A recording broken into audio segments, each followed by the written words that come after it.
Hello, my name is Gretchen Ellerbroek, and welcome to Youth Action, Perspectives and Strategies Coast to Coast. We are glad to have you all here. Youth have important and powerful voices, and CCL works to enhance and support those voices. The presentations today will inform you of the different ways youth are being engaged across the country, coast to coast. There will be 3 presentations today. Starting us off will be Jake Herbold and Anna Shia from the Washington State Youth Outreach Team. They will be sharing how their youth team operates, as well as how they reach out to get more members. After them is Danielle, Whyte, and Ruth Metcalfe from the CCL Portland, Maine chapter. They will be sharing how they formed and are maintaining their chapter's large youth numbers. The final presentation will be by Sharon Bagatell, the National Youth Action Team co-leader. She will be sharing how the National YAT supports youth outreach. And my name is Gretchen Ellerbroek, and I'm from Iowa. After the final presentation, we will be answering questions, so feel free to leave them in the chat. Here is Jake Herbold and Anna Shia to start us off. Thank you, everyone, and thank you for coming. My name again is Jake Herbold, and I'm part of the Washington Youth Outreach Team. And really quick, as the Washington Youth Outreach Team, we are a small group within CCL that seeks to expand youth accessibility of the Citizens Climate Lobby and establish interorganizational connections within the group.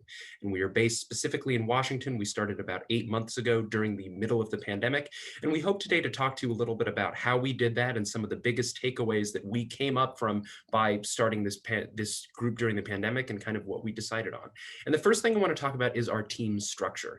Now, the way that we go about doing these interorganizational connections is by trying to divide everybody in the team up into 4 different groups. We have the social media group, the outreach group, the presentation group, and the design group. And all of those do pretty much what you'd think they do. When students get interested in CCL and they want to join the youth team, we try to point them at one of those in particular. So if someone likes to public speak, they could go into presentations, or if someone is more just comfortable with doing some art stuff, they can go into design. And we found that while they initially go into design or presentations and they believe that's the only thing they can do, as they read more about the bill and get more comfortable with it, they feel like they can spread out and branch out into new things. Perhaps a social media person wants to attend a lobbying meeting and all of a sudden they do presentations. So one of the big core takeaways that we've come up with in the Washington Youth Team is that when you have these segmented groups and when you try to get new students in, trying to start them off with one thing in particular allows them to expand their horizons and become altogether more active and more well-rounded activists. So now I'm going to pass it over to Anna to talk about how we applied this system and some of the successes we've had. Yeah, so here are a couple of the projects we're working on. One of our most unique ones are something we like to call video laser talks. As you may know, CCL has a bunch of posts on community about different parts of the bill that members can read if they need more detail on something or if they want more information on something. And what our design team does is they take these posts and creates really short, concise, animated videos about them that we post on our team YouTube. And actually, Jake here has done a lot of work on this. Second, we have also continued with our main goal of reaching out to organizations. So far, we have contacted over 170, and of those given around 35 presentations. A couple of these programs were for youth with our local library, and this really helped with increasing youth engagement, even if they didn't end up joining our team in the end. And most notably of these presentations, we have organized youth from around the country to speak with Microsoft's Chief Environmental Officer, Lucas Joppa. And it's really important to mention that these larger events that we do were organized around existing relationships that someone in the group already have. And this really goes to show the value in not just cold contacting any organization that you find on the internet, but to continue building on current relationships. During this entire time, we have also expanded from 2 social media accounts to 5, and this has also been a really great way to continue expanding our team. Our social media team works on this rotating schedule to produce frequent posts and to continue building a following. And of course, our always ongoing project has been to recruit new members, whether it's through social media or events or just through talking to friends and family.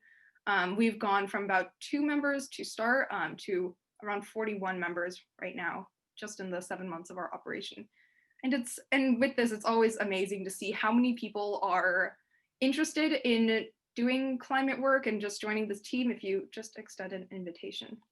So now I will pass it back to Jake for some key takeaways we've had with these projects.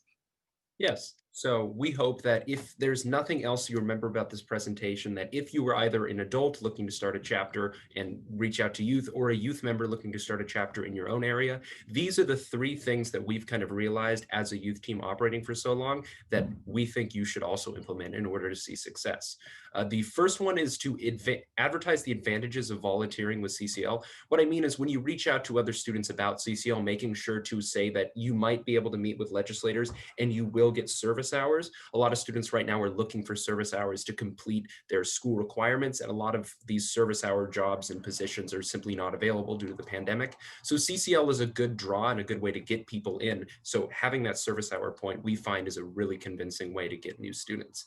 Next, we have giving students agency over existing projects within CCL and allowing them to develop their own with minimal oversight. What we mean by this is, if I can use an example, let's say a student comes into CCL and they're interested in lobbying. Well, then you bring them onto the lobbying call. And while it might seem a little strange at first, I would recommend trying to give them a role within the meeting, because if they get a role within the meeting, they all of a sudden have agency within the organization and they will want to come back to be responsible. Also, talking about their own projects, a lot of these youth teams and a lot of the things we've done, whether it be creating a CCL resolution or doing some outreach to organizations, it's not always worked. And it's not always been a complete upward trend. But through the past 8 months, because the adults have kind of let us do what we do, we've kind of learned from this pass-fail system and ultimately grown as volunteers and hopefully leaders. And the third one is just to remember to work on internal operations. Find a communication platform that works for you and the students, whether it be email or Slack. Don't get discouraged when students drop the team. A lot of students, again, are very busy right now, and they're still looking about how they can get involved in the climate process. So CCL is not a fit for them. It's no problem on you.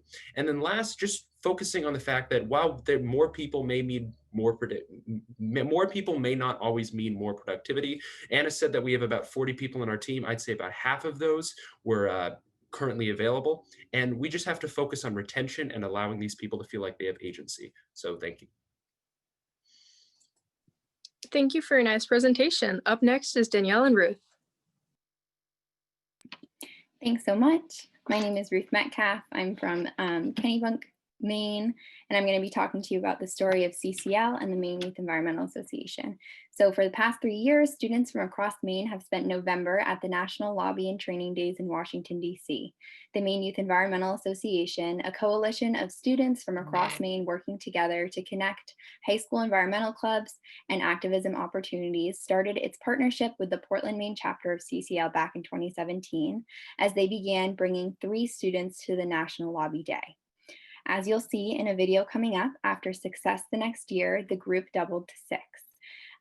When I lobbied for Congress the first time, a truly life-changing experience, I really felt my voice and presence was making an impact on the minds of Congresspeople I now feel comfortable leading meetings with. I gained a sense of importance in my voice and watched as the students around me did the same. Danielle will talk to you later about her experience as a young advocate. So to connect students from across Maine, we use social media like Instagram to reach out. As an organization, we prioritize connections with various climate networks we work within as well, including the Maine Youth for Climate Justice Network. And we can change the next slide. By 2019, our program grew to a group of 13 students to travel to the Capitol with CCL. That year, we decided to create a more accessible program. So working with committed youth across the state, raised close to $3,000, which was a donation matched by CCL Portland. And we're able to cover costs for a van, a couple of hotel rooms, all through community-based outreach through GoFundMe. And that created a cost-free program for all students from elementary school levels to college levels for the first time ever. So students were able to train as lobbyists. Their voices were valued and inspiring to both Congresspeople and to their fellow volunteers. They felt heard and empowered. And now we're going to transition into a video made by Maya's founder, Ryan O'Leary, with some young voices from our 2018 trip. Before we begin, I'd like to note that any youth groups looking to lobby in DC in the future or to sponsor a youth trip, we hope you take the opportunity to do so if that's available. I cannot emphasize enough the importance of the youth voice in CCL and in the halls of Washington, where meeting rooms are so often filled only with adults and where your perspective is both powerful and impactful. So we'll transition to that video right now. To me, it's just very powerful because truly we are the ones who are being handed this earth and the condition that it's in. And now we're kind of taking a hold of the reins, seeing all the young people at the marches and seeing us forming Maya and all of the other movements there have been. It's just really inspiring to see that we're taking it and taking charge. I just felt really honored to help show that youth do have a voice and one that we are really keen to use and speak up and just offer our full services. We understand that this is a fight for everybody and we want to help out too. A community that's very important to me. Haven, Maine, a tiny island that's about an hour off the coast, thrives on the lobstering community. And as our waters are warming very rapidly in Maine, it's becoming harder and harder to make a life off of that. And I'm just very concerned about the future of that island. It gets so dear to my heart. I have a lot of good memories with my family, and I just want to be able to keep going out there and share that with my children. We're not only seeing the devastating effects of climate change, especially on the news, but we're stepping out of our classrooms and out of our high schools. And we're really catalyzing the change that we want to see.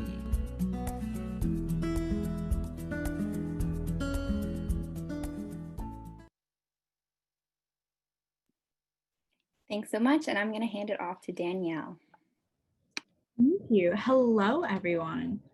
I am so honored to be here today, and I'm super excited to share my CCL experience. So as we move into the next slide, I shall begin. And so this will be a short story on how I went from my first time lobbyist to a youth intern. Next slide. From the 10th to the 13th of November 2019, a month after my 16th birthday, after stumbling across CCL at the Social Justice Street Fair one hot June afternoon, I experienced a taste of what it means to care for the earth, our shared home, genuinely. For 4 days in Washington, D.C., I joined a lively community of climate change activists while attending the November lobbying days. I learned, I mingled, I grew, and most importantly, I acknowledged the power of the youth that surrounded me. From all across the country, east to west to north to south, I met young people, excited and determined to move mountains. I arrived with a smile plastered on my face and eager to share my knowledge and eager to learn from the experienced activists around me. The latter part excited me the most. I stood in admiration as I crossed paths with men and women who had decided to dedicate their entire lives to climate justice and advocacy. I felt both respected and empowered, as I was not only learning from them, but they were learning from me. My experience embarking on the CCL conference journey completely rejuvenating my perspective on what it means to be a youth activist in this world. And I knew I needed to stay involved, so I did. Today, I serve as one of 2 Portland education interns, and I'm dedicated to engaging my community through presentations, facilitating conversations, social media outreach, and simply spreading the word by word of mouth. And believe me, I'll always stop to talk about CCL whenever I can. If given the chance, I'd scream about CCL from the rooftops. I couldn't be more grateful for the empowering platform that CCL has gifted me. And that's the formula to success.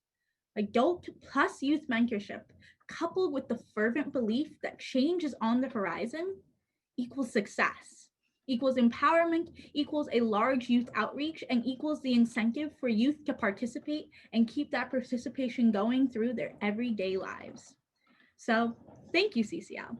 I'm so excited to continue my mountain moving journey alongside such incredible and passionate activists.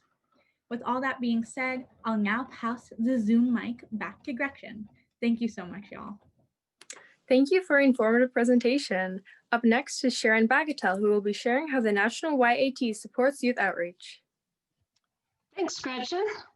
I'm Sharon Bagatell, and I'm needing to advance my screen here. And I'm one of the leaders of the National Youth Action Team.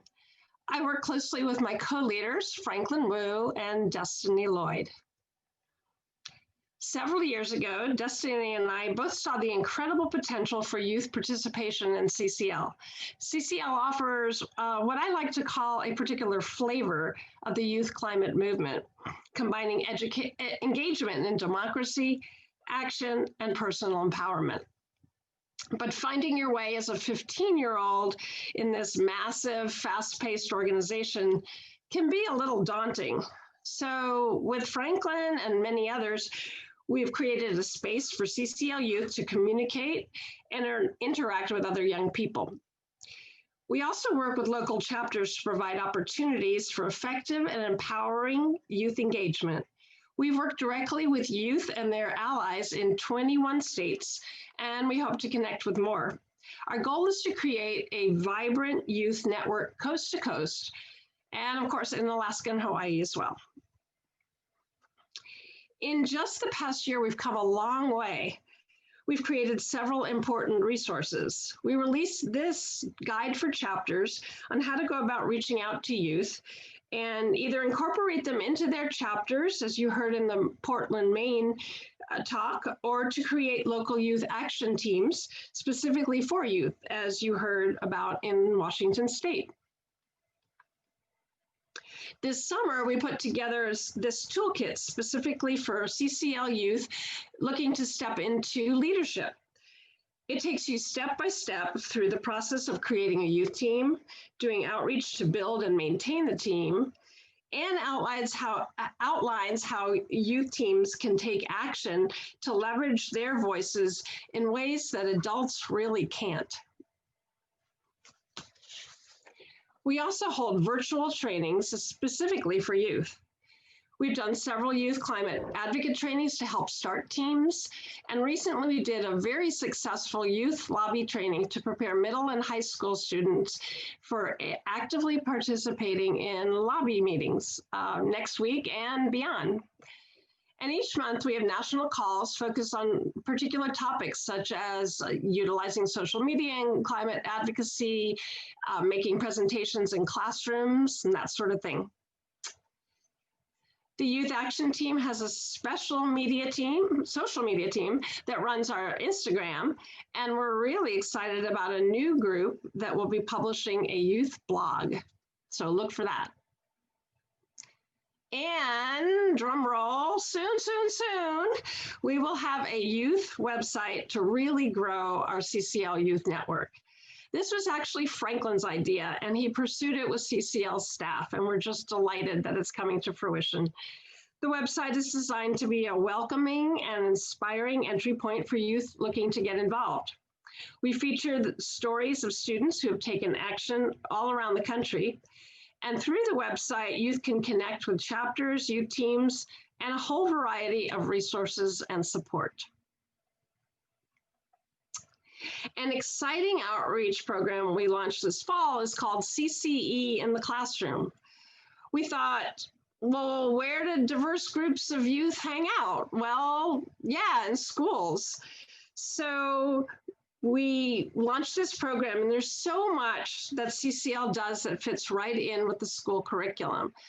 Think government, economics, science, language arts, health, even physical education, foreign language, art, all of those.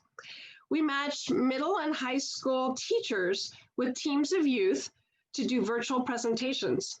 And the feedback we get is that students in the schools are really inspired by seeing others their age being so actively engaged in creating change in the world.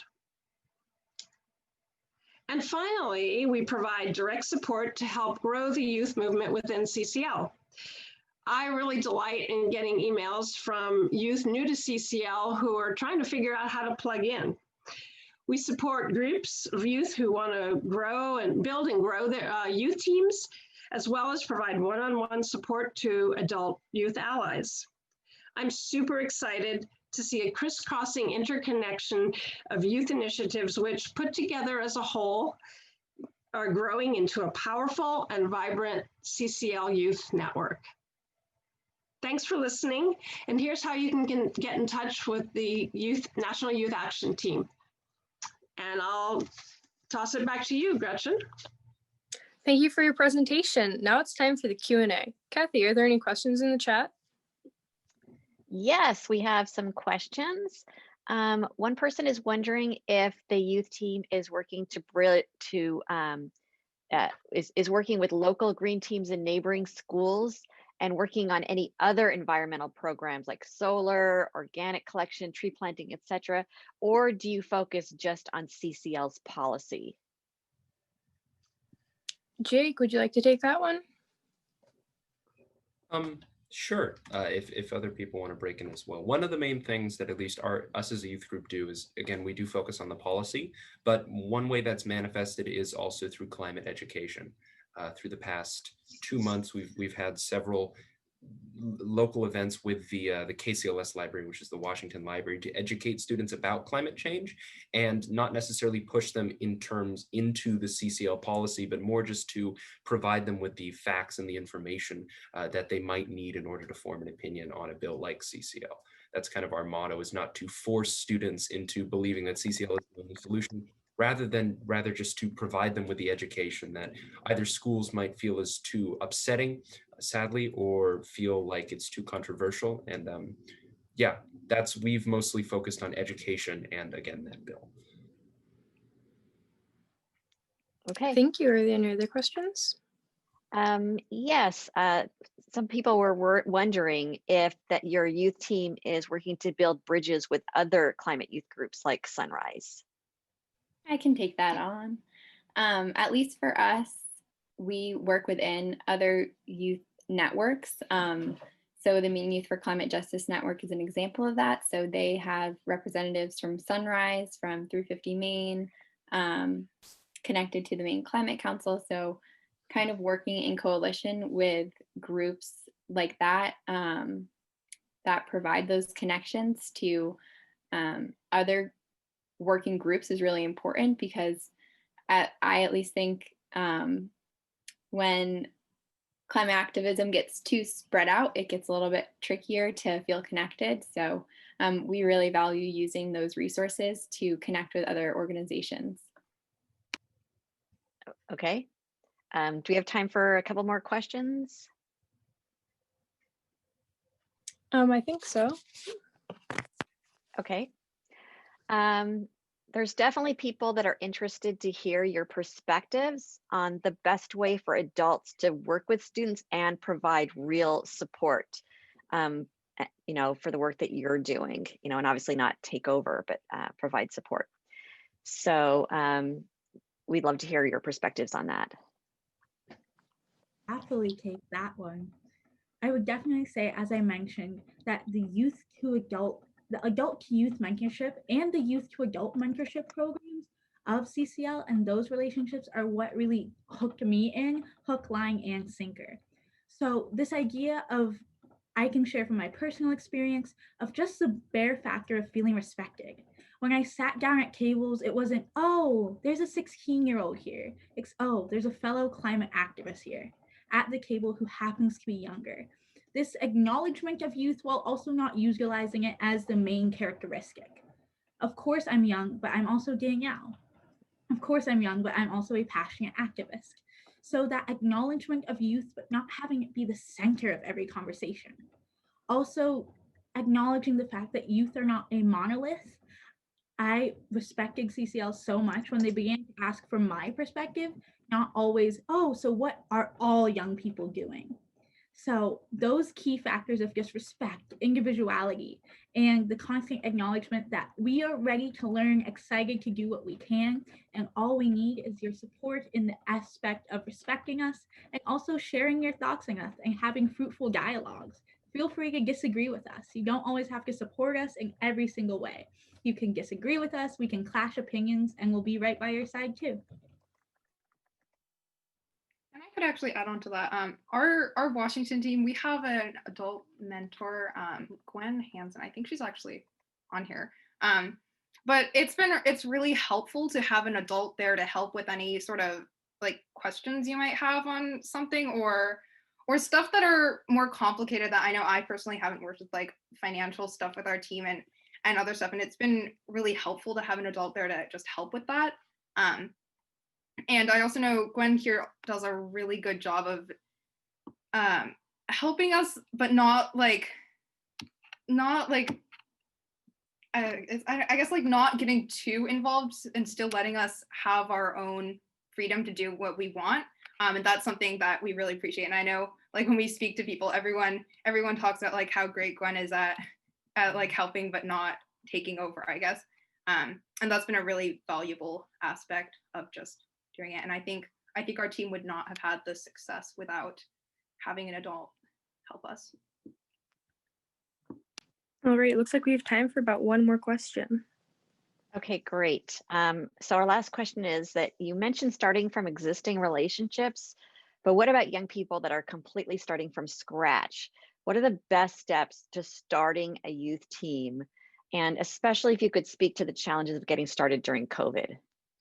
Yeah, well, I think I can talk a little bit about this. So the way that at least the youth team that is currently existing in Washington came about was it was initially youth in the Bellevue chapter of CCL in Washington who believed that the reason the chapter was unable to attain youth and kind of retain youth meeting after meeting was that youth generally, when they talk to other like people in a meeting, if the meeting is majority adults, that's sometimes not something that they're interested in. They feel like they want to be among other students and they want to be sharing ideas with other students because, teenage rebel against authority, I think, but also just because they want to be heard by people who are also sharing their unique perspective. So the youth team started as kind of an offshoot of the Bellevue chapter. Gwen Hansen, who Anna talked about, is the leader of the Bellevue chapter. And sort of over time, the way that we started, at least in the pandemic, was a lot of us were from the same school in the area, and we focused on putting out, again, those outreach events, but also reaching out over social media. We didn't go too fast. We didn't immediately create a Washington youth outreach team and expand statewide, but rather we focused first on being just an offshoot of the Bellevue chapter, expanding our base around the Bellevue area. And sure, that's not necessarily the most diverse base, but doing that allowed us to get sort of core people. And once we had those core people, we were able to sort of expand out. So I suppose when we talk about building this Washington outreach team, it was really a gradual process that kind of expanded over time than us just sort of deciding it's going to be an outreach team all over the state, because that I think is like too much work out of the blue. And you just have to build up those connections by joining, again, a CCL chapter first. Well, thank you all for coming to our presentation. Thank you for listening to this episode of Citizens Climate Lobby's training program. You can tune into more episodes anywhere podcasts are available. Inspired by what you heard today? Join Citizens Climate Lobby to advocate for bipartisan climate solutions. Go to community.citizensclimate.org to find more trainings, resources, your local chapter, national action teams, discussion forums, and more. Be sure to like our Facebook page and follow us on Twitter and Instagram @CitizensClimate. We also invite all of our listeners to subscribe to our YouTube channel for more inspiration. And together, we are creating the political will for a livable world.